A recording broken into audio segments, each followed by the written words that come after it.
Baik, jadi tema kita di awal tahun ini manajemen diri, mengisi waktu dengan nilai yang kekal ya, nilai yang kekal.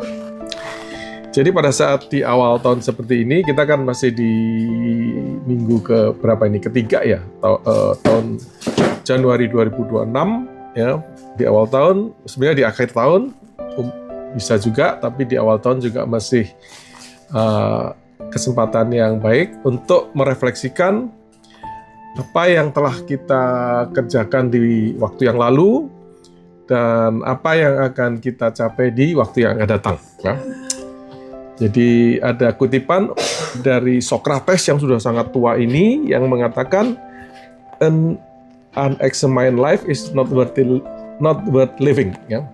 Jadi hidup yang tidak diperiksa, tidak direfleksikan dari waktu ke waktu, tidak punya nilai untuk dihidupi. Dan di sisi lain, Einstein, kutipan Einstein yang terkenal mengatakan adalah kegilaan melakukan hal yang sama namun mengharapkan hasil yang berbeda. Jadi kita merefleksikan apa yang kita sudah kerjakan dan kita lihat hasilnya di dalam kehidupan kita. Apakah kita lebih baik, lebih maju, lebih berbahagia, lebih bersukacita, lebih menjadi berkat ya. Dan kemudian untuk kita melakukan hal-hal yang tidak sama, tidak persis sama, yang berbeda, yang membuat hidup kita tahun ini akan lebih baik. Ya. Nah, sisi lain kita seringkali di awal tahun gini merasa hari itu masih sangat panjang ya, sangat panjang. Jadi kayaknya masih sangat dini. Masih lega waktunya ya. Tapi kita tahu bahwa waktu itu akan berjalan begitu saja ya, akan berjalan begitu saja ya. Dengan kecepatan yang sama, konstan ya. Nah, jadi di dalam konstannya waktu ini kita seringkali menyesalkan apa yang kita sudah spend waktu di yang lalu tanpa hasil yang kita harapkan ya. Karena kita menyesal karena sudah lewat ya. Nah, terus ke depan ya seringkali ketika kita membuat rencana kita melihat waktu ternyata nggak banyak, nggak banyak ya. Untuk macam-macam yang kita ingin lakukan tidak cukup gitu ya. Jadi itulah hal-hal yang kita alami ya. Nah, jadi saudara di awal tahun seperti ini kita memerlukan hikmat ya. Bagaimana kita akan mengolah waktu kita ke depan ya, dan sebagai orang percaya, kita percaya Tuhan, maka kita mencari hikmat itu, hikmat dari Tuhan sendiri ya, hikmat ilahi. Bagaimana kita mengisi waktu yang akan kita segera lalui ini dengan hal-hal yang memiliki nilai ya, dan sebagai orang percaya kita ingin memiliki nilai yang kekal ya. Nah, karena itu hari ini kita mau baca dari doa Musa yang ada di Mazmur 90, 12 ayatnya dari 17 ayat, sehingga kita bisa melihat bagaimana Tuhan mau memimpin kita di dalam menggunakan waktu yang Tuhan anugerahkan itu. Mari kita melihat, membaca Mazmur 90 ayat 1 sampai 12. Saya bacakan aja. Mazmur 90 ayat 1-12. Doa Musa, abdi Allah Tuhan, Engkaulah tempat perteduhan kami turun-temurun. Sebelum gunung-gunung dilahirkan dan bumi dan dunia diperanakkan, bahkan dari selama-lamanya sampai selama-lamanya Engkaulah Allah. Engkau mengembalikan manusia kepada debu dan berkata, kembalilah hai anak-anak manusia. Sebab di matamu 1000 tahun sama seperti hari kemarin apabila berlalu, atau seperti suatu giliran jaga di waktu malam. Engkau menghanyutkan mereka sama seperti mimpi, seperti rumput yang bertumbuh di waktu pagi. Di waktu pagi tumbuh dan berkembang, di waktu petang lisut dan layu. Sungguh kami habis lenyap karena murka-Mu, dan karena kehangatan amarah-Mu kami terkejut. Engkau menaruh kesalahan kami di hadapan-Mu, dan dosa kami yang tersembunyi dalam cahaya wajah-Mu. Sungguh segala hari kami berlalu karena gemas-Mu, Kami menghabiskan tahun-tahun kami seperti keluh. Masa hidup kami 70 tahun, dan jika kami kuat 80 tahun. Dan kembangannya adalah kesukaran dan penderitaan, sebab berlalunya buru-buru, dan kami melayang lenyap. Siapakah yang mengenal kekuatan murkamu dan takut kepada gemasmu? Ayat 12, ajarilah kami menghitung hari-hari kami sedemikian, sehingga kami beroleh hati yang bijaksana. Jadi itu firman Tuhan yang berbahagia kalau kita membaca, merenungkan, menyimpan dalam hati, dan melakukan. Ya. Jadi ini ditulis, kitab ini ditulis oleh Musa, ya, seorang pemimpin besar bangsa Israel, seorang yang juga administrator, dan juga hamba Tuhan, ya, hamba Tuhan yang memiliki beban yang luar biasa, memimpin 2 hingga 3 juta orang di padang gurun, ya, di padang gurun, jadi bukan di tempat yang nyaman, ya. Dan karena bangsa ini tidak setia, tidak percaya kepada Allah, maka Allah menghukum mereka, yang kemudian mereka harus berputar-putar di padang gurun selama 40 tahun. Sehingga seluruh generasi yang keluar dari Israel itu meninggal, ya, mati. Ya. Tuhan tidak mau mereka masuk ke tanah perjanjian. Ya. Kecuali 2 yang setia, yaitu Kaleb dan Yosua. Ya, Kaleb dan Yosua. Ya. Nah, Musa sendiri karena dosanya juga, ya, yang emosi, marah di satu kesempatan, ya, Tuhan tidak berkenan, maka dia juga tidak bisa masuk tanah perjanjian, hanya bisa melihat dari jauh, ya, dari satu bukit begitu.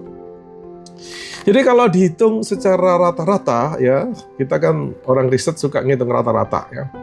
Dari sekitar 2-3 juta itu, ya, dalam 40 tahun, ya, maka rata-rata ada 170 orang yang meninggal setiap harinya, ya. Jadi ratusan orang meninggal setiap harinya, ya. Jadi Musa yang terus mengikuti melihat kematian demi kematian dari hari ke hari, ya, selama 40 tahun, ya, dan dia melihat betapa cepatnya waktu setelah itu semua dilalui, ya. Dan kematian itu adalah kematian yang sia-sia, ya, karena tadinya mereka harusnya menikmati tanah perjanjian, tetapi mereka harus mati di gurun, ya. Nah, jadi saudara, karena itu Musa di titik ini, di dalam doanya ini mengajak kita untuk tidak melihat waktu lagi, tetapi melihat kepada yang memiliki waktu itu, yaitu Allah itu sendiri, ya, yang adalah Allah yang kekal, ya. Sehingga kita kemudian bisa mendapatkan hikmatnya bagaimana kita itu seyogianya menggunakan waktu kita.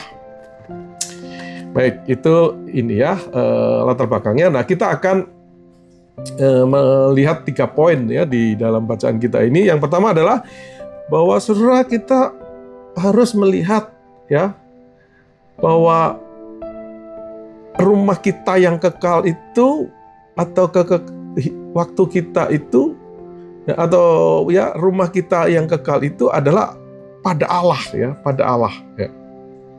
Jadi itu ayat 1, Tuhan, Engkaulah tempat perteduhan kami turun-temurun, ya, dan seterusnya. Jadi Musa mengawali pernyataan doanya ini dengan menetapkan sandaran hidupnya, yaitu Allah yang adalah Raja kekekalan, ya. Allah adalah tempat perteduhan, tempat dia berteduh, ya. Ya. Jadi saudara, bagi bangsa Israel yang berputar-putar di gurun 40 tahun, ya, maka Musa melihat, ya, bahwa rumah sejati itu tidak ada di mana-mana, ya, tidak juga di tanah perjanjian, tetapi di tempat di mana Allah itu ada, ya, di tempat di mana pribadi Allah itu hadir, ya. Disitulah kita mengalami hidup yang diberkati, ya, hidup yang stabil, ya, hidup bersama dengan Allah yang kekal itu, yang tidak berubah itu, ya. Tempat bisa berubah-ubah, tetapi Allah itu tidak berubah, ya. Dan di ayat yang ketiga itu Musa kemudian membandingkan dengan hidup kita yang rapuh ya, hidup kita yang rapuh yang dia lihat di dalam diri orang Israel, mati demi kematian itu ya. Jadi manusia akan dikembalikan kepada debu ya. Ya, artinya itu dihancurkan, yang tadinya bagus, ganteng, cantik ini menjadi partikel-partikel kecil yang kembali ke tanah ya. Jadi ini mengingatkan kita bahwa sebenarnya memang itulah asal-usul kita ya. Kita ini dari debu ya. Tidak punya nilai kecuali diberi nafas kehidupan oleh Allah ya. Dan betapa hidup kita itu bergantung kepada Allah. Nah, di ayat 3 itu dikatakan, kembalilah hai anak-anak manusia. Jadi ketika Allah berkata kembali, maka berakhirlah hidup kita ya. Kita kembali ya. Kembali ke bumi, menjadi bumi, atau jiwa kita bersama dengan Dia ya. Nah, saudara, di ayat 4 itu Musa menunjukkan betapa berbedanya skala waktu itu antara Allah dengan manusia ya. Allah itu mengalami 1000 tahun itu seperti satu hari saja, seperti kemarin saja ya. Jadi saudara,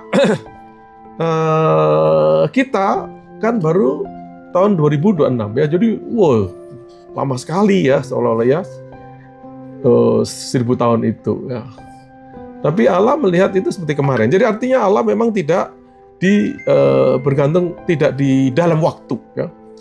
Dan atau dibandingkan dengan satu giliran jaga ya, yang adalah sekitar 4 jam ya, 4 jam kalau kita jaga dari jam 6 sampai jam 10, atau kalau dari jam 8 sampai jam 12 ya, atau kalau agak malam jam 10 sampai jam 2 ya. Jadi waktu jaga, jadi hidup kita itu digambarkan sebagai waktu jaga yang sangat pendek. Tapi tentu sangat penting juga waktu jaga itu, saudara ya. Kalau kita menjadi penjaga yang setia, maka kota yang dijaga itu selamat ya, karena kita amati apakah ada orang jahat. Tapi kalau kita lengah, maka kejahatan bisa terjadi. Gitu saudara ya. Jadi waktu kita pendek, tetapi penting sekali kita melakukan dengan setia ya, sehingga hidup kita itu berfungsi ya. Tapi kalau kita sembrono dengan hidup kita, maka waktu berlalu dan hidup kita dan akhirnya kita tidak berdampak ya, tidak berdampak. Jadi yang diilustrasikan sebagai penjaga yang kebobolan ya, kebobolan. Nah, tapi saudara, walaupun hidup kita berdampak, fajar itu akan tiba dan waktu jaga itu berlalu, dan kemudian apa yang kita kerjakan itu juga tidak diingat lagi ya di dalam dunia ini, di dunia yang masih berdosa ini. Jadi saudara, jadi hidup kita itu tidak ditentukan oleh lamanya kita di dunia ini, tetapi bagaimana hidup kita itu ada di dalam kedekatan dengan Allah yang kekal itu ya. Jadi dialah yang akan terus-menerus bersama dengan kita ya. Jadi penting, hikmat yang Musa dapatkan itu adalah kita itu penting sekali untuk hidup bersama dengan Allah yang kekal itu, sehingga hidup yang berapapun yang Tuhan anugerahkan itu kemudian menjadi bernilai kekal ya. Itu poin pertama ya, Allah adalah rumah kekal bagi kita. Poin kedua, poin kedua di ayat 5 sampai 10 itu digambarkan betapa hidup kita itu pendek dan sulit ya. Hidup di dunia ini pendek dan sulit gitu saudara ya. Jadi jadi saudara, mengapa hidup kita itu pendek dan sulit ya? Ya, jadi dia menghubungkan kerapuan hidup manusia ini dengan murka Allah ya, dengan murka Allah. Dengan murka itu di ayat 5 sampai 7 itu ya. Jadi kenapa hidup kita begitu rapuh ya, pendek dan sulit? Ya, pendek dan sulit. Kenapa? Karena akibat Allah itu murka. Dan kenapa Allah murka? Itu adalah karena dosa ya, karena dosa ya. Jadi kita ini berdosa dalam bentuk kesalahan yang nyata, yang kelihatan, yang jelas-jelas ya. Ya, yang jelas-jelas yang karena dosa kita jelas-jelas salah ya, kita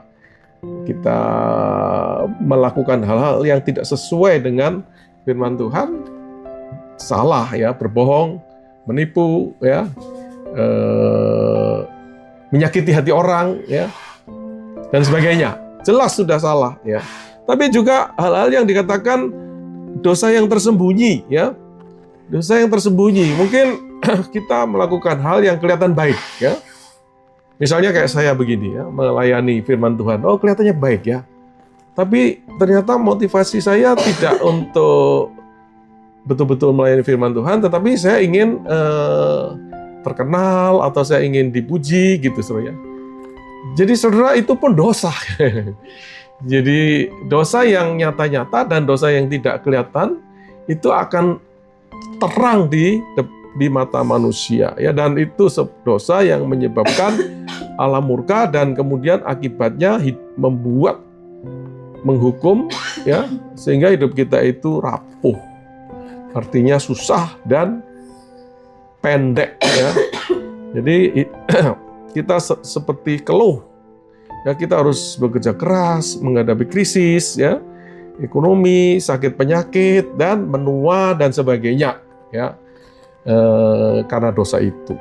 Nah, itu saudara ya. Nah, di ayat 10 dikatakan bahwa batasnya hidup kita itu antara 70 sampai 80 ya rata-rata. Dan luar biasa saudara ya.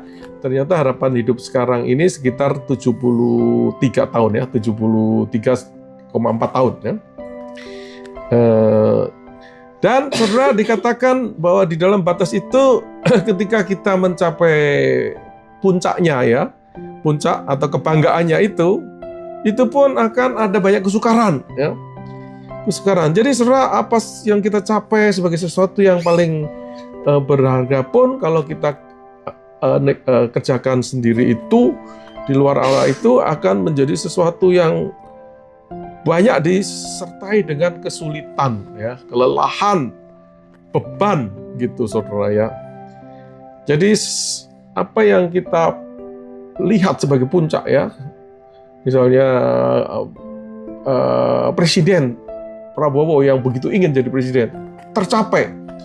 Wah, saudara, ternyata banyak beban sebagai presiden itu ya, ketika dia mengerjakan di dalam dirinya sendiri ya, banyak beban, banyak kritik, banyak stres dan sebagainya ya. Dan saudara, waktu dikatakan di ayat berapa itu ya, di ayat 10 ya, itu waktunya juga berlarunya buru-buru ya. Itu artinya dipotong secepat kilat saudara ya. Jadi presiden yang 5 tahun tahu-tahu sudah selesai gitu ya, tahu-tahu pemilu lagi ya. Nah, jadi saudara, waktu kita itu seperti itu, saudara ya, pendek dan segera jadi nol. Ya. Dibandingkan dengan apa? Dibandingkan dengan kekekalan.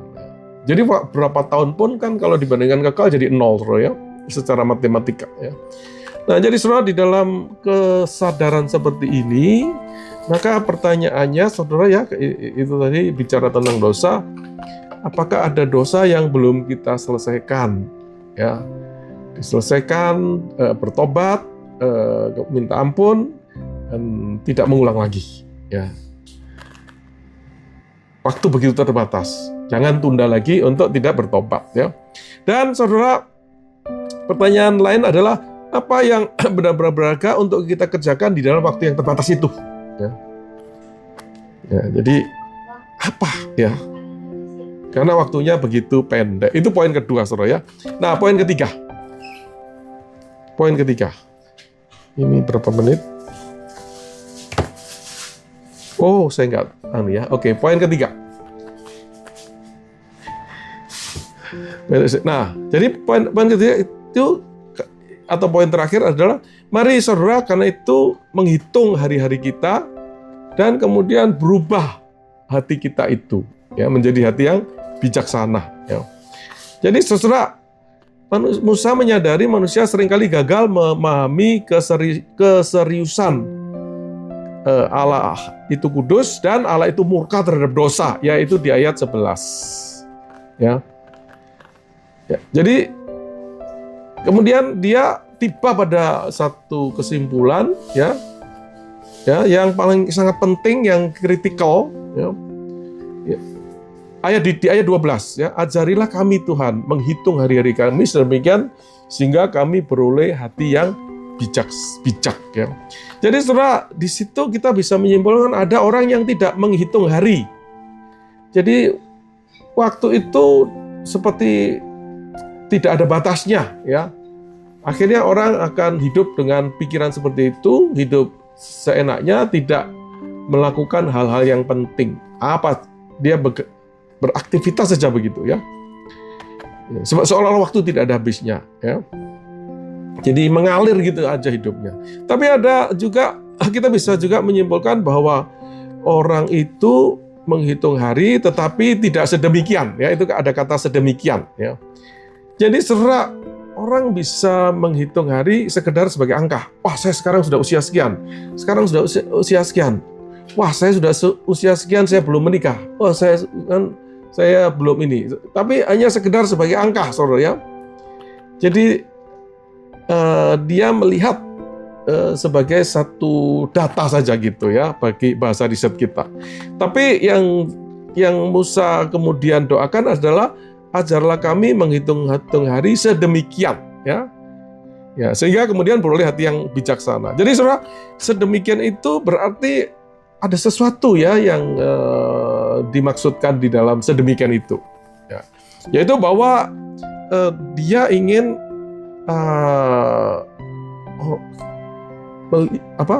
berdoa agar menghitung waktu itu dengan pada akhirnya ada akuntabilitas, ya, ada tanggung jawab gitu, ya. Jadi manusia akan bertanggung jawab tentang apa yang dipercayakan kepada dia, antara lain waktu, ya. Waktu. Ya. Kemudian bahwa ada tujuan akhir bahwa di dalam waktu itu, ya. Pada akhirnya harus kembali kepada kekekalan, ya. Di dalam perjalanannya itu harus memuliakan Allah, ya. Dan saudara juga sedemikian sehingga kita itu rendah hati, ya, betapa waktu kita itu terbatas, ya. Waktu itu terbatas sehingga kita harus sadar, ya, akan ada akhirnya. Tidak ada yang bisa kita sombongkan, saudara, ya. Itu, ya. Nah, jadi saudara, dengan sedemikian, ya, sehingga kita itu mengelola hari-hari dengan hati yang bijaksana, ya. Jadi bagaimana kita bisa seperti itu adalah kalau kita melihat waktu itu di dalam perspektif kekekalan, ya, kekekalan. Jadi kita melihat betapa keterbatasan waktu, ya. Jadi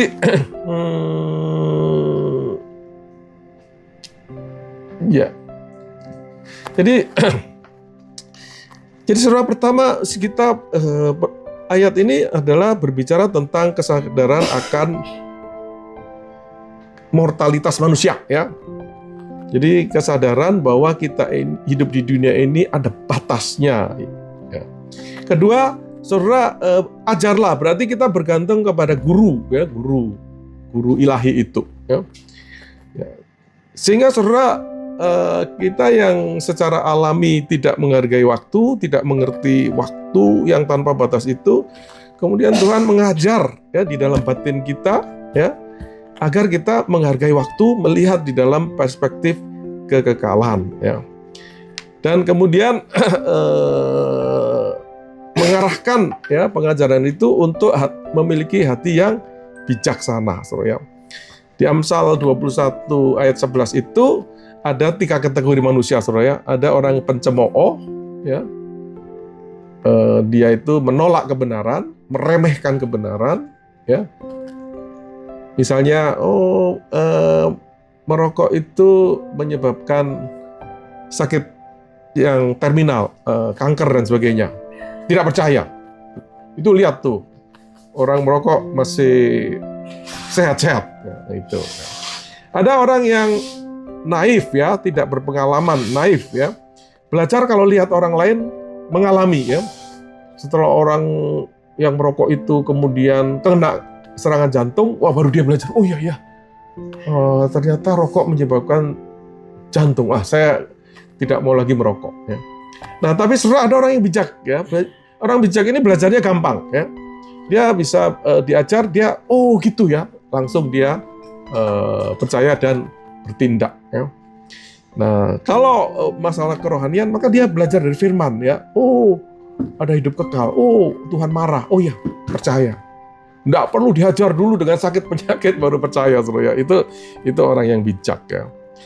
Jadi karena itu, saudara, pelajaran lain dari ayat ini adalah penting hidup dengan kesengajaan, ya, dengan intentionality. Ya.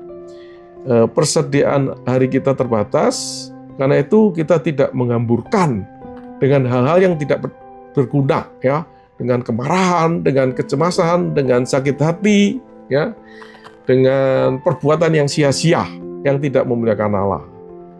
Tapi kita menjadi lebih berhati-hati di dalam memilih apa yang kita kerjakan, ya.